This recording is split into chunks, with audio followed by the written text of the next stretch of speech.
Salut tout le monde, c'est Carbok, on se retrouve pour une nouvelle vidéo sur Brawl Stars. Aujourd'hui on va parler d'un nouveau brawler mythique qui est Ali. Alors Ali est spécialisé donc dans l'assassinat et nous allons voir comme je l'avais fait il y a 4 ans puisque oui j'ai dû faire une pause. Mais voilà, aujourd'hui on va voir comment optimiser ce brawler pour le passer palier 40 si ce n'est palier 45 pour les plus habiles d'entre vous. Donc on va voir comment utiliser Ali et sur quelle map il fonctionne, vérifier quels gadgets sont les plus utiles, quel star power et enfin quels gears. Tout ça évidemment si on considère que vous avez pu le mettre pouvoir maximum, c'est-à-dire niveau 11. Voilà, pour l'instant c'est un brawler qui est très nouveau, en effet il n'a qu'un seul skin, c'est le skin de base. Mais voilà, on va quand même essayer de voir avec vous comment l'optimiser au niveau 40. Mais pour rajouter un peu de piquant dans cette vidéo, qui n'est pas seulement un tuto, on va essayer de faire un peu un qui est l'imposteur, un peu à la version de Squeezie, mais voilà, sur Brawl Stars, notamment avec quelques maps que je vais vous présenter, et parmi elles, il y en aura une qui sera complètement hors sujet, avec laquelle Ali ne sera pas du tout adapté, et je sélectionnerai le commentaire qui trouvera justement la map pour l'épingler directement après la sortie de la vidéo. Alors je ne sais pas du tout si vous allez voir cette vidéo, notamment comme je vous l'ai dit, ça fait 4 ans que j'en ai pas sorti.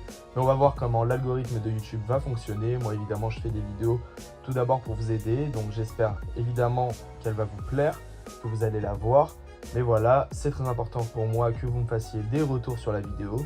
Et sur ce, on peut engager le début, c'est-à-dire comment fonctionne Ali et sur quelle map. Donc Ali est un brawler assassin qui se déplace de deux manières complètement différentes. À la première façon, c'est-à-dire lorsqu'il est sur une plaine où il n'y a ni buisson ni eau, c'est-à-dire ni rivière, etc., comme on peut les voir sur Brawl Stars, Ali se déplace un petit peu à la manière de Mortis en dashant vers ses ennemis. Pourquoi je précise voilà, que ce n'est pas dans les buissons ou sur l'eau? Parce que à ce moment-là, Ali va sauter un peu comme Moko. Et justement, ça va donner une certaine versatilité au brawler, qui est évidemment donc un assassin, avec des mécaniques très différentes, d'où évidemment son rang de mythique. Justement, comme le dit Brawl Stars, Ali est la mécanicienne un peu timide du marais des amours. C'est justement cette mécanicienne qui va apporter une mécanique différente au jeu, avec 3900 de santé, 1300 en attaque et un super qui est donc track au pouvoir numéro 1.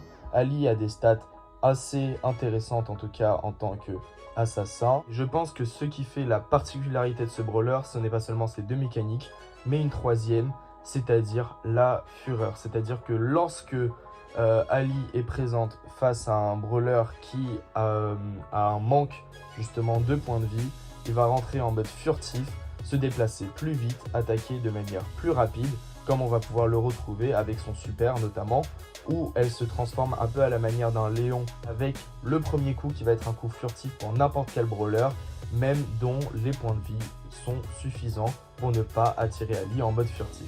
Je vais vous présenter donc différentes maps sur tous les modes de jeu, en tout cas presque, et ceux que je trouve les plus intéressants à analyser. C'est parti. Pour commencer avec la razzia de gemmes, évidemment, donc la mécanique la plus intéressante de Ali, c'est lorsqu'elle se situe dans les buissons ou sur l'eau.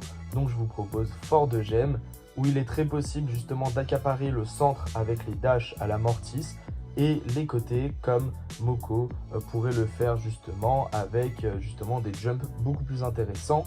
Je dirais que Ali fonctionne voilà, avec un tank et à la limite avec une Sandy sur cette map qui permet d'avoir à la fois un contrôle, à la fois une certaine furtivité et donc un assassinat assez intéressant. Et pour une deuxième map, je vais vous donner donc razzia de gemmes secteur de stockage qui là alterne entre justement flotte et herbe. Donc Ali va être beaucoup plus versatile, même si cette map je pense est plus compliquée. Pour passer maintenant au mode survivant, donc évidemment lorsqu'on a un brawler qui a la particularité de se déplacer sur l'eau, il est très intéressant de penser lac d'acide avec un très fort centre, un peu à la manière de la razzia de gemmes de la première map, c'est-à-dire fort de gemmes, et une deuxième map en survivant, c'est-à-dire rêve aérien. Aérien, pardon, waouh, je me prends la tête avec ce brawler, mais en même temps, sa furtivité est quelque chose de très intéressant. Je pourrais vous préciser de le jouer, je pense, en duo ou en trio, parce que ça permet une certaine versatilité avec d'autres brawlers, notamment un tank et justement une Sandy, justement sur rêve aérien pour pouvoir assez contrôler le centre avec les différents points d'eau qui se situent justement sur la map. Ensuite, pour une map braquage, alors moi j'ai envie de vous dire que Ali n'est pas vraiment un brawler à jouer en mode braquage, mais bon, je vais vous donner quand même une map pour essayer d'optimiser un maximum sur tous les mobs de jeu. Donc pont au loin qui permet voilà, toujours de concentrer la force d'Ali qui est de passer entre les marécages, c'est-à-dire entre la première ligne, la deuxième et la troisième ligne. Évidemment, vous ne pourrez pas le faire au milieu à cause des barrières, mais directement dès que vous voyez de la flotte, il sera possible pour Ali d'aller dasher sur les différents points de braquage. Et donc la deuxième, c'est donc plaine plantureuse. En effet, je pense pas que Ali ne soit un brawler intéressant seulement sur les maps où il y a de l'eau.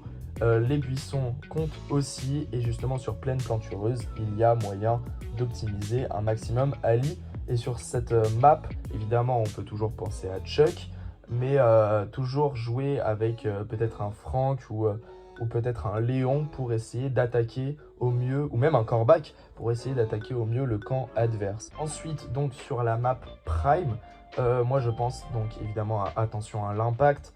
Encore une fois, entre flotte et herbe, il y a une vraie intensité qui se joue au milieu et sur la droite du terrain. Et en deuxième map de Prime, qui n'est vraiment pas le mode de jeu que je préfère, voilà, sans excuse. Pour aller directement sur mon mode de jeu préféré, qui est le Brawl Ball, distraction est très intéressant. Je pense que c'est une des maps les plus compliquées à utiliser avec Ali, parce qu'il n'y a pas beaucoup de buissons, donc la mécanique principale va être celle de Mortis. Mais comme vous savez, Brawl Ball, Mortis est très fort, donc je ne vois pas pourquoi Ali ne serait pas hyper utile pour la montée palier 40 sur cette map. Et une deuxième map de Brawl Ball tout aussi intéressante, c'est match 11 000, etc.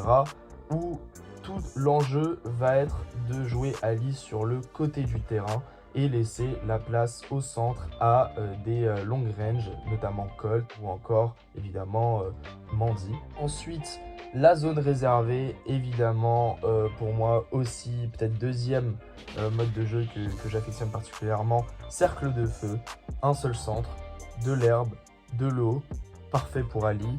Et ensuite, la zone réservée coin de pêche qui permet d'alterner justement entre le côté gauche et le côté droit de la map avec un point d'eau très intéressant. On peut aussi remarquer deux pads qui permettent de changer d'une position à l'autre.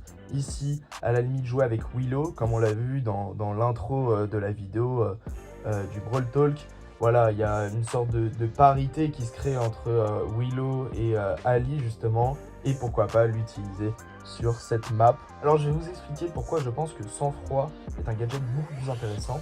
Évidemment, le délai est de 4 secondes plus grand que le premier gadget, tout simplement parce que avec les deux Star Power, on a que lorsque Ali est enragée, elle a un maximum d'avantages. Or, sang-froid permet d'enrager justement Ali pendant 4 secondes. Donc je vais vous expliquer cela, que ce soit sang de lézard ou lorsqu'elle est enragée, Ali récupère des points de vie plus rapidement, ou alors le deuxième Star Power, tous à couvert, où Ali recharge 25% plus vite quand elle est enragée. Évidemment, le deuxième gadget devient plus intéressant. Moi, évidemment, je vais préférer le deuxième Star Power, tous à couvert, puisque la recharge chez un brawler est quelque chose de hyper important, notamment dans un brawler qui est aussi versatile qu'un Mortis par exemple. Donc si je devais vous conseiller, ça serait le deuxième gadget avec le deuxième Star Power. Le deuxième gadget demande 14 secondes de délai.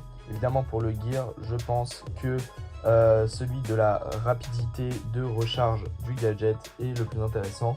Et ensuite, évidemment, vu que Ali va beaucoup rester dans les zones où il y a de l'herbe, probablement la vitesse avec une augmentation de déplacement dans les buissons de 15%. Comme je vous l'ai décrit, je pense que c'est un brawler qui va changer beaucoup la méta avec une très intéressante mécanique, 3 très intéressantes mécaniques qui vont porter ce brawler pour moi à un niveau presque légendaire, avec une étrange versatilité qui va lui permettre justement d'aller attaquer les brawlers ennemis puisqu'ils vont avoir peur de perdre des points de vie à cause de la furtivité. Le gros problème, je pense, pour moi de Ali, c'est que les brawlers en face vont faire très attention à leurs points de vie, notamment jouer avec des brawlers comme par exemple Doug, qui a reçu d'ailleurs un très gros buff avec son hypercharge et son rework.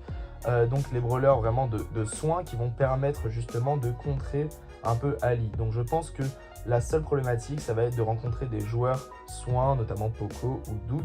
Mais globalement, je pense que le brawler est très intéressant et assez facilement montable, palier 40. Et c'est pour ça qu'aujourd'hui, je vous ai donné toutes les maps utiles, sauf une. Et j'espère que vous avez trouvé de quelle map il s'agissait, qui est l'imposteur finalement de cette vidéo. Évidemment, si vous pensez avoir trouvé, mettez-le moi en commentaire, j'épinglerai le plus rapide d'entre vous. Et sur ce, c'était Carbok, à la prochaine.